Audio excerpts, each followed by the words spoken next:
जय श्री राधे राधे। फागुन का महीना शुरू हो गया है। फागुन मास में रंग होली खेली जाती है और फागुन मास में आने वाली एकादशी भी बहुत महत्वपूर्ण होती है, मोक्षदायिनी होती है। वैसे तो एकादशी एक ऐसा व्रत है जो सब व्रतों में सबसे बड़ा व्रत कहलाता है। जैसे नदियों में गंगा सबसे बड़ी नदी कहलाती है, ऐसे ही व्रतों में एकादशी व्रत सबसे बड़ा कहलाता है। तो इसीलिए फागुन मास में किया जाने वाला व्रत हम जानेंगे कि कब है। विजया एकादशी जो आने वाली है वो कब है, उसका मुहूर्त कब है, कब उसका पारण समय है और पूजा विधि क्या है। एकादशी तिथि के बारे में, विजया एकादशी तिथि के बारे में संपूर्ण जानकारी आपको इस वीडियो में मिलेगी। तो आप इस वीडियो को पूरा देखिएगा और पूरा देखने के साथ साथ अगर आप चैनल पर नए हैं तो पहले आप इसको सब्सक्राइब कीजिए चैनल को और बेल आइकन को जरूर दबाइए। तो अब हम जानेंगे कि एकादशी कब है। एकादशी फागुन मास की पड़ने वाली एकादशी है। हमारी कृष्ण पक्ष वाली एकादशी मनाई जाएगी। एकादशी तिथि 23 फरवरी को शुरू हो रही है। 23 फरवरी 2025 दोपहर में 1:55 पर एकादशी तिथि प्रारंभ हो रही है और एकादशी तिथि समाप्त हो रही है 24 फरवरी को 1:44 पर समाप्त हो रही है। तो इसीलिए एकादशी तिथि हम मनाएंगे 24 फरवरी। एकादशी का व्रत रखा जाएगा, विजय एकादशी का व्रत रखा जाएगा सोमवार को 24 फरवरी 2025 को रखा जाएगा। तो हम सोमवार को 2025 पे एकादशी का व्रत रखेंगे और उसके लिए हम जानेंगे कि उसमें क्या समय रहेगा, क्या वो रहेगी, योग रहेंगे, कौन कौन से रहेंगे शुभ योग। तो इसीलिए वो सारी हम इसमें जानेंगे। सुबह 5:11 पर ब्रह्म मुहूर्त रहेगा एकादशी का और सुबह 6:01 तक रहेगा एकादशी का शुभ मुहूर्त, जिसमें आपको सबसे पहले सुबह जल्दी उठकर ब्रह्म मुहूर्त में स्नान करना है गंगा जी के जल को डालकर पानी में, जिससे हम स्नान का महत्व बढ़ जाता है।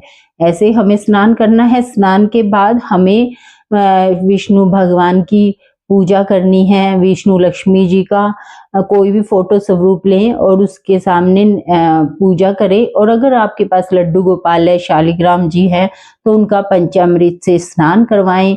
फिर दूध, दही, घी, शहद, ये जो चीजें होती है, जल, इनसे स्नान करवाने के बाद फूल अर्पण करें, उन्हें तिलक लगाएं चंदन का और उनको अच्छे इत्र वगैरह इस तरह की अच्छी अच्छी चीजों से श्रृंगार करें, सुंदर सा श्रृंगार करें और फिर उनके पास भोग लगाएं। और उनको भोग लगाने के बाद धूप दीप दिखाएं, आरती करें और हाथ में फूल ले ले और तिल ले ले। तिल नहीं है तो जो भी ले सकते हैं आप, वो लेकर संकल्प करें। और फिर आप उसके बाद पूजा समाप्त होने के बाद आप जल का लोटा पूजा में जरूर रखें। उस जल को फिर आप सूर्य देवता को भी दे सकते हैं और तुलसी जी को भी दे सकते हैं।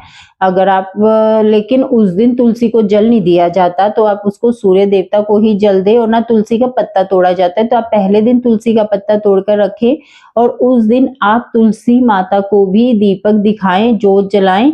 शाम के समय भी और सुबह के समय भी जोत जरूर जलाएं तुलसी माता पर। और उसके बाद हो सके तो तुलसी माता की परिक्रमा भी करें और परिक्रमा करने के बाद फिर आप जो कुछ खाना चाहते हैं खा सकते हैं।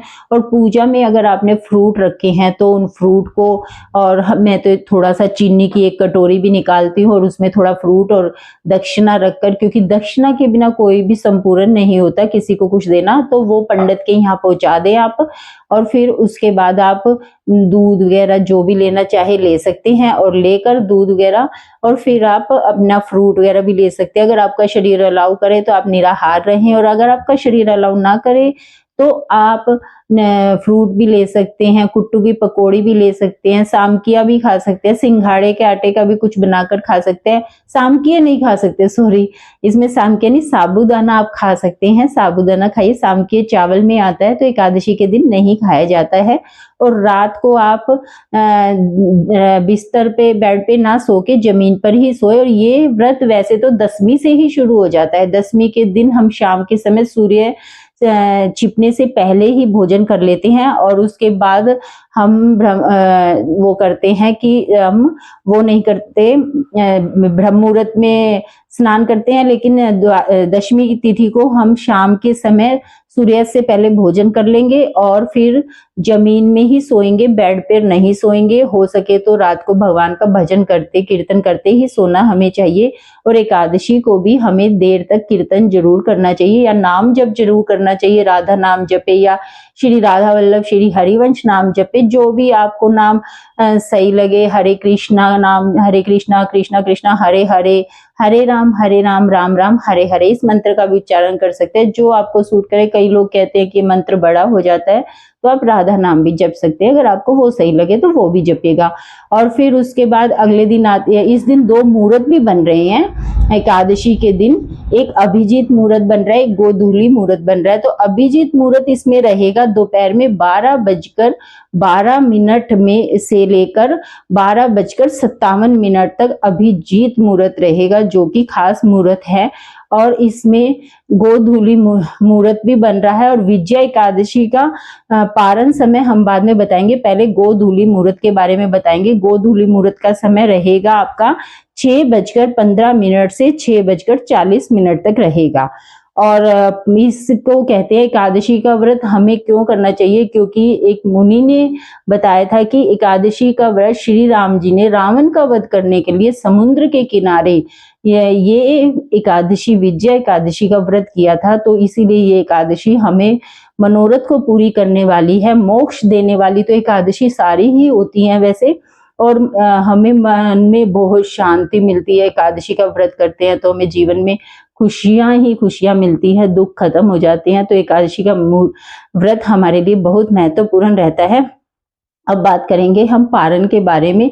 विजया एकादशी व्रत का पारण समय रहेगा हमारा सुबह 6:50 से लेकर सुबह 9:08 तक ये पारण समय है। आप इसमें अगले दिन द्वादशी तिथि को ही इसी समय में अपना पारण करें, मतलब व्रत खोलें। और मैं तो व्रत में, जैसे बहुत लोग खिचड़ी बनाकर दान देते हैं, कुछ नहीं बना सकते तो सूखी खिचड़ी देते हैं, कुछ लोग भोजन कराते हैं ब्राह्मण को, और उसमें दक्षिणा जरूर दे, चाहे आप दान करें चाहे भोजन करवाएं ब्राह्मण को, क्योंकि दक्षिणा देना बहुत ज्यादा जरूरी होता है।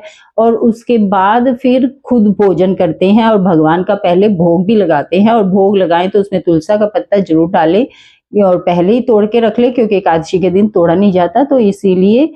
तो ये एकादशी व्रत की संपूर्ण जानकारी थी। अगर आपको अच्छी लगी हो तो प्लीज प्लीज इन वीडियोस को ज्यादा से ज्यादा शेयर करिए, क्योंकि हम चाहते हैं हमारा सनातन धर्म अधिक से अधिक बढ़े। और अगर आप चैनल पर नए हैं तो प्लीज प्लीज प्लीज चैनल को सब्सक्राइब जरूर करें और बेल आइकन को जरूर दबाएं, क्योंकि बेल आइकन को दबाएंगे तभी आप तक हर वीडियो की नोटिफिकेशन मिलेगी। और अगर आपको कोई जानकारी चाहिए तो वो कमेंट बॉक्स में लिखकर पूछ सकते हैं। और अगर आपको कोई ज्ञान है तो वो भी हमें बता सकते हैं, क्योंकि विज्ञान बांटने से बढ़ता है।